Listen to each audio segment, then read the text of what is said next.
Auto shutoff valve and check valve are key components for any auto system which is being used with a storage tank or float valve. If you don't have these two components, you'll notice that once your float valve or storage tank fills up, the auto system continuously runs, mostly through the drain line. So to automatically shut off the unit, we need these two key components for the installation.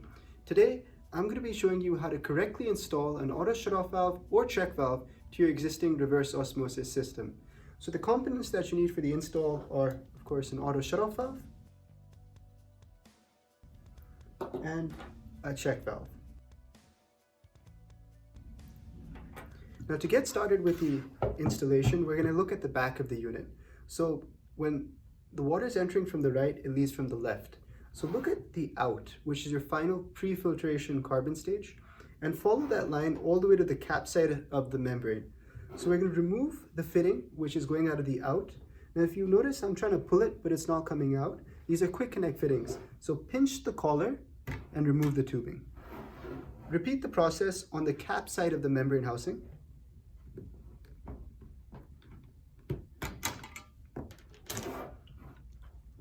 Now, as you can see, the right side of the cap of the membrane housing, so the reverse osmosis membrane is installed inside this housing.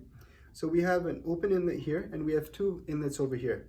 So remove your line, which is your manual flush valve, the waste line. And this is your purified water line. So we want to remove this as well.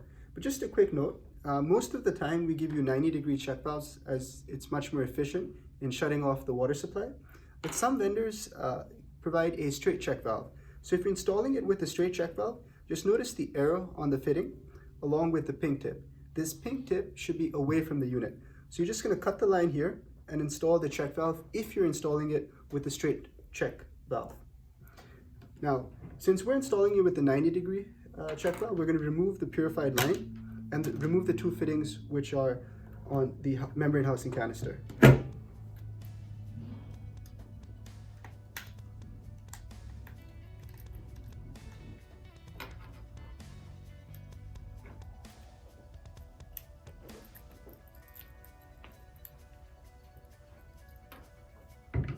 Now just a quick note, whenever you're taking fittings out or putting new fittings in, make sure to apply Teflon tape on the fitting to prevent any leaks.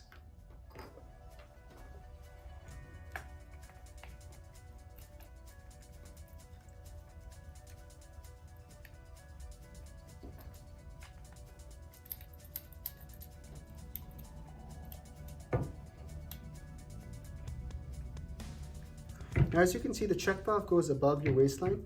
So after installing the check valve, put the tubing as it was. So the waistline goes below the check valve. Now it's time to install the automatic shutoff valve. So just a quick point, the only real mistake you can make with the auto shutoff valve installation is messing up the in, the out, or the screw side. So make sure when you're installing the unit, the screw side is facing you.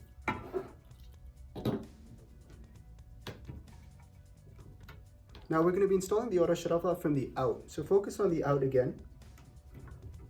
And leaving your third stage, it goes in the auto shutoff valve. Now as you can see, I'm using a tube cutter. Use anything which is sharp. You don't want to bend the tubing while cutting it, or you might have leaks. So coming out of your third stage, it goes at the in of the auto shutoff valve and out into the membrane housing cap.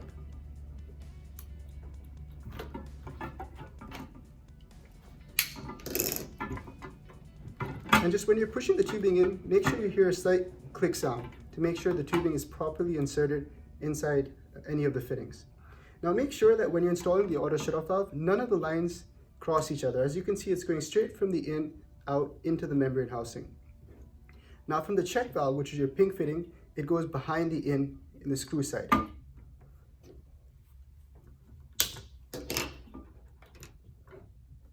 And that's basically the install. Now the final stage is your purified water line. So if you're using a float valve or a storage tank, this would connect into that. Or if you have other DI canisters on the side or on top, that's where the purified water line goes. And that basically sums up your installation. Now if you have a float valve, it's very simple. Simply unscrew this fitting over here, which is a washer, install it into your storage tank, close the fitting, and put the quick connect fitting into the tubing, and that's how, as soon as water touches this, the system will automatically shut off.